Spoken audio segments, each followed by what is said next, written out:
તો ગુજરાતમાં ગરમી અને અસહ્ય ઉકળાટનો પ્રકોપ હજુ પણ યથાવત રહેશે। હવામાન વિભાગ દ્વારા રાજ્યમાં કાળઝાળ ગરમીને લઈને મોટી આગાહી કરવા પામી છે। શહેરોની વાત કરીએ તો સુરેન્દ્રનગરમાં સૌથી વધુ 43.8 ડિગ્રી તાપમાન નોંધાયું છે, જ્યારે અમદાવાદમાં 43.3 અને ગાંધીનગરમાં પારો 43 ડિગ્રી પર પહોંચી ગયો છે।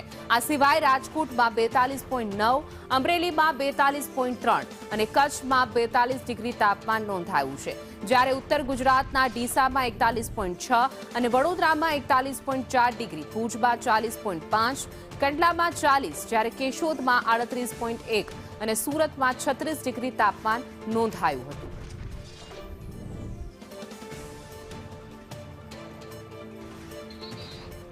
તો હજુ પણ કાળઝાળ ગરમી પડે એવી શક્યતા છે। ઉકળાટ અને ગરમી યથાવત રહેવાની છે। જે રીતે મોટાભાગના શહેરોમાં 40 થી તાપમાન નોંધાઈ રહ્યું છે, 42 ડિગ્રી સુધી તાપમાન પહોંચી રહ્યું છે। તો અમદાવાદમાં ગઈકાલે 43 ડિગ્રી તાપમાન નોંધાયું હતું, રાજકોટમાં 42.9 ડિગ્રી તાપમાન નોંધાયું હતું અને હજુ પણ ગરમી અને બફારો યથાવત રહે એવી હવામાન વિભાગની આગાહી છે। વધુ વિગતો સાથે અમારા સંવાદદાતા દિવ્યા ચૌહાણ જોડાઈ ગયા છે। જે દિવ્યા, હજુ પણ ગરમી યથાવત રહેવાની છે? હાલ જે રાજ્યમાં ગરમીનો ડબલ એટેક જોવા મળી રહ્યો છે, દક્ષિણ ગુજરાત અને સૌરાષ્ટ્રના ભાગોમાં કમોસમી વરસાદની આગાહી આપવામાં આવી છે, ત્યારે બીજી તરફ જોવા જઈએ તો હાલ અમદાવાદમાં અત્યારે હાલ 10 વાગ્યા છે, પરંતુ 10 વાગે પણ 43 ડિગ્રી જેટલું તાપમાન હોય તેવો અહેસાસ થઈ રહ્યો છે। લોકો ઘરની બહાર નીકળવાનું પણ હવે ટાળતા નજરે પડે છે, જ્યારે ગરમીથી બચવા લોકો માથે દુપટ્ટા બાંધીને નીકળવાની પણ ફરજ પડી રહી છે। ગરમીના કારણે લોકો હવે ત્રાહિમામ પોકારી ગયા છે, જ્યારે હજી પણ 2 દિવસ આકરો ઉનાળો રહેવાનું અનુમાન હવામાન વિભાગ તરફથી કરવામાં આવ્યું છે। એક તરફ કમોસમી વરસાદની આગાહી, બીજી તરફ અંગ દજાડતી આગ ઓકતી ગરમી અને આ જ ગરમીમાં લોકો ત્રાહિમામ થતા પણ નજરે પડી રહ્યા છે।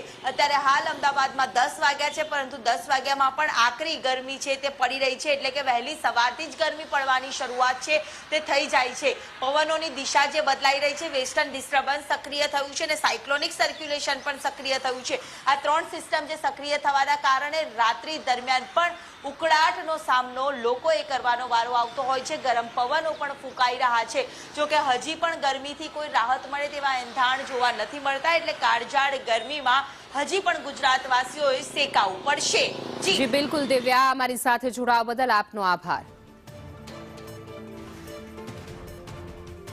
હજુ પણ રાજ્યમાં કાળઝાળ ગરમી પડવાની આગાહી છે। લોકોને ગરમ પવન ફૂંકાતા હાલાકી પડી રહી છે। જરૂરિયાત વગર ઘરની બહાર ન નીકળવા માટે આરોગ્ય વિભાગ પણ અપીલ કરી રહ્યું છે।